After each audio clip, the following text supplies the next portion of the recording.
It's the Sean Widmer Podcast. It's a journal by someone that just really doesn't like to write. For those of you watching the podcast today, boy, oh boy, am I bald?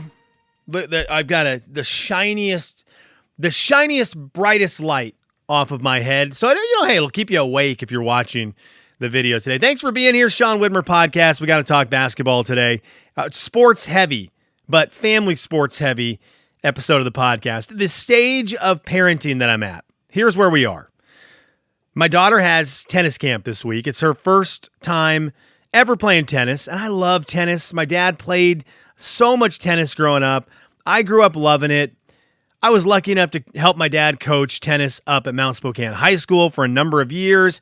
I think it's a great, great sport, and I was super excited when my daughter signed up to do tennis camp. So she signs up to do tennis camp, and that means we incorporate something into my house that we are just not ready for yet. We're just not ready for it. Again, the stage of parenting that I'm at. My daughter now has a tennis racket. So yesterday, Monday morning, she's getting ready to go, and I'm downstairs in the living room with her. I'm hyping her up, and I go, let's just go walk through the very basics of how to hold the tennis racket, how to stand. When the ball's coming at you, rotate. Here's how to, just basic swing mechanics. Very, very simple. And she's getting excited about it. So we're having some fun with it. She's laughing, I'm laughing. Well, we go to put her shoes on. So she puts her tennis racket down on the couch for 4 seconds, 5 seconds, maybe. She puts it down, walks over. We're walking towards shoes. And I look back behind me and I go, nope. As I see both of the boys going to grab the tennis racket. And my younger one, the 2-year-old Woods, gets there first and inevitably turns around as hard as he can, swinging the tennis racket after watching us do this. And there's my 4-year-old Huck, who also is going for the tennis racket, just wears it off the side of his head. Just wears it. Might have even been up the front of his head. It looked like it was side of his head, but then later in the day I looked at him and he had like a red mark right on his forehead. Just wears it. And then it's inevitably 10 minutes of tears and just, and now, Huck's trying to get the tennis racket from Woods with no concept of tennis anymore. He just wants the racket to beat Woods. We've lost the concept of the racket and ball combination. This is now a weapon. We are not at a stage in our house to incorporate items you can swing anywhere near the children. So we're a dance family. Basketball is good, although I'm sure my sons can figure out a way to throw the ball off each other's faces. But man, this tennis racket existed in our house for less than 10 minutes before it caused an injury and a massive fight. That's where we're at. That's where we're at.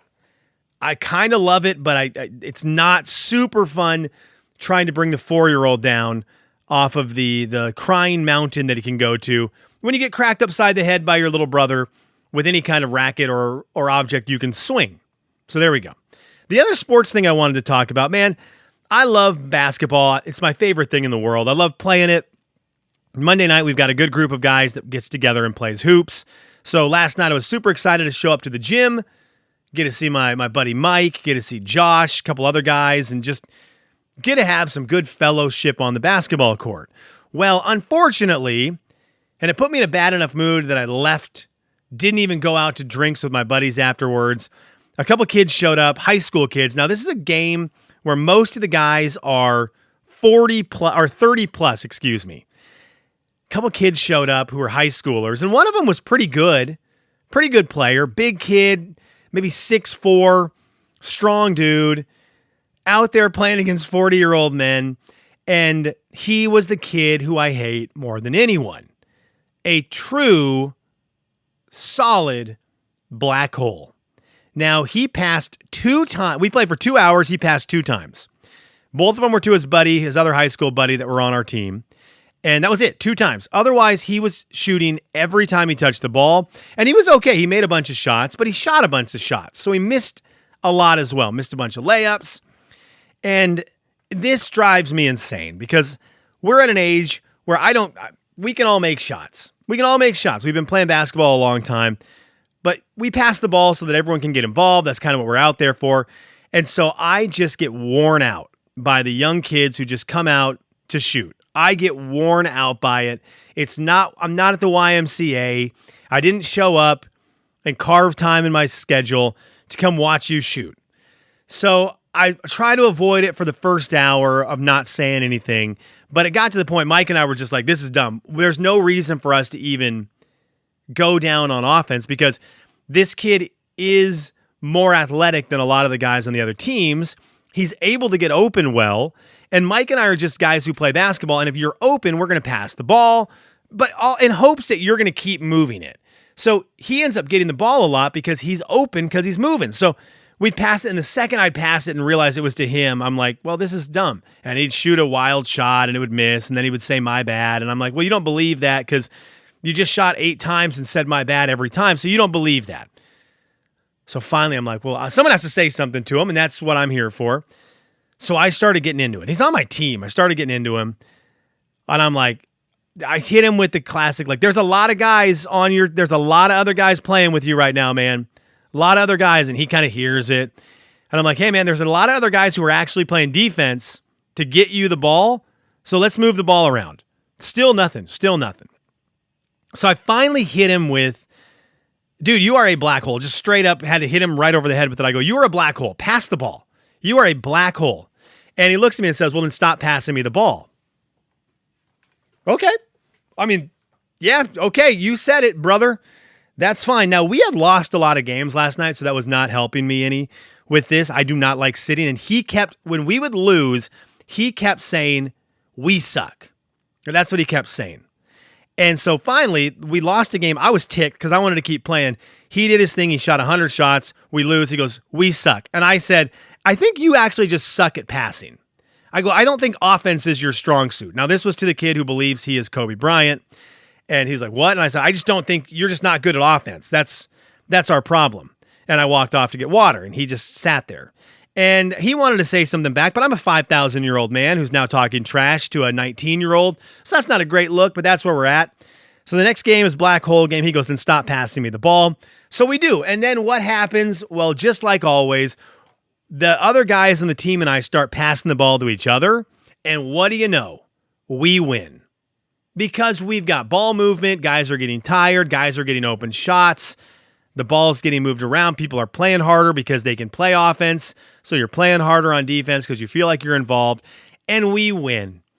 And that wasn't what I needed for my mouth. Because when we win, now I'm able to go over and say, hey, good things happen when you don't touch the basketball. Good things happen. I said, the best game plan you've come up with tonight was you not getting the ball. I go, thank you for that coaching. And he, of course, is like, that's not what I meant. I'm like, well, it's what you said.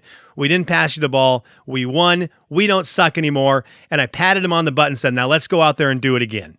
And this is the me that I've tried to put to bed for decades. But it's just apparently it's always going to rear its head. And then I feel bad about it. But I feel like the Robin Hood of basketball, pickup basketball, where so many guys just show up to pick up games. Guys like this come, shoot shots for an hour, 2 hours. No one says anything to them. Everyone goes home bummed out because they didn't get to shoot at all. And they're all complaining during the week in the text like, man, that one kid sure shot a lot and didn't pass it. And we're all complaining about it, but no one says anything to the kid. We just let him do it as long as he's in the run. And then when they finally aren't there, everyone's happy. But everyone's too chicken to say something. Not me. I'll tell him every time. I'll go home. I'll skip out on post hoops drinks because I feel bad. And I'm like, man, I hope that kid's there next week so I can just be like, hey, dude, sorry about getting in your face. I hope you understand we're just out here trying to get our shots up. We all want to shoot. Like, I get it. You feel like you can make a bunch of shots, but this probably isn't the run for that. And so then but last night he got to learn the hard way. And I do love when karma rears its head and you have the moment where someone thinks they're doing the right thing. You tell them they're doing the wrong thing. They kind of double down and say they're doing the right thing. And then what do you know? Loss. Ice the guy out. The rest of the team plays. Win. And you go, No, he'll never notice that. He went home probably thinking, boy, those guys got so lucky that one game. They're so lucky. I carried that team so many games. I carried that team through so many losses. They would have been blowouts if it wasn't for me. Well, no one else shot, so we can't really say that. But they would have been blowouts. Then we get lucky in one game. Why can't I just go enjoy it? I don't know. All right, there's the podcast today. That's a legitimate journal entry. This is a podcast episode for me. If you are a youngster listening, just know, pass the basketball. You will get it back. If you are passing the basketball, your team will win more. That's just how it works. Take it from a guy who has played way more basketball than you have, young kids. It's going to take you 20 more years to catch up to the amount of pickup basketball I've played. You do not have the research yet that I've got on what works on a court unless you have an NBA player or a D1, even down to D3 level player on the court. No one is going to take over a game that is going to do better than you moving the ball around and breaking defenses down. So there you go. There's your lesson today here on New. I almost did it again. This is a couple times. I was New Country 93.7 The Mountain. I record my midday show right before I record the podcast a lot of days. I'm bad at this. See you tomorrow.